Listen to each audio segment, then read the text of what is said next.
Now this story I like. Kind of like old-fashioned tech, no robots, but a human driving a van around town, a mobile lab collecting pollution data from the air and water.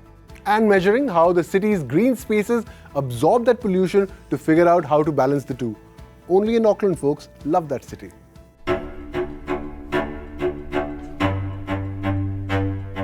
For years, cities have estimated their carbon footprint using fuel sales, power use and national averages. Now, in New Zealand, scientists are switching from estimates to evidence, mapping carbon emissions using a mobile lab.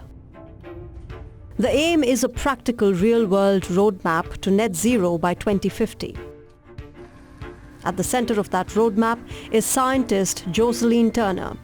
She's driving an electric van through the streets of Wellington, fitted with equipment to measure what the city is actually breathing, not what models assume.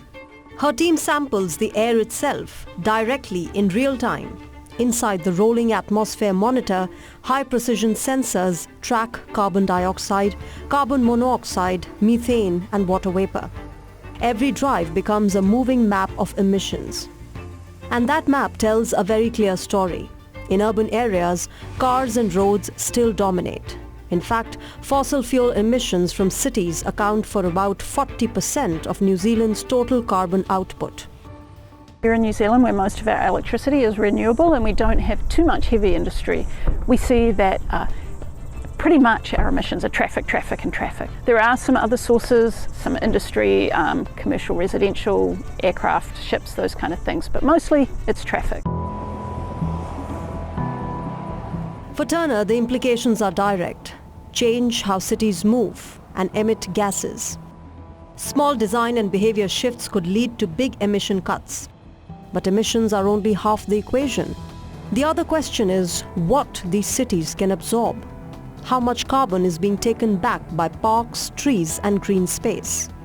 Mobile data from the van is merged with fixed monitoring stations and fed into computer models, all to answer one question. How much are urban green spaces really offsetting? You see, we have so much green space in our cities. That green space, those plants are photosynthesizing and taking carbon dioxide out of the atmosphere. And that is actually probably, we think, offsetting a small amount of our emissions in our cities. And so we really want to understand how much is being offset, how much is being taken off, and if there are actions we can take.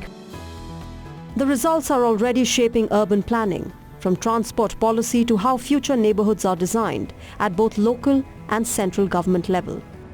Back at the lab, just outside Wellington, the air from the streets is put under the microscope. Technicians prepare the samples for their final test, freeze it, turn it into graphite, count the atoms, and separate human-made carbon from nature's own. As more samples arrive, the picture of the city gets sharper. So the samples that we collected on the road are now going to get cryogenically purified by freezing out the CO2 in our liquid nitrogen here. This will leave us with the pure CO2 gas. This is a multi-million-dollar science project built to give policymakers hard evidence as the country pursues its net zero promise.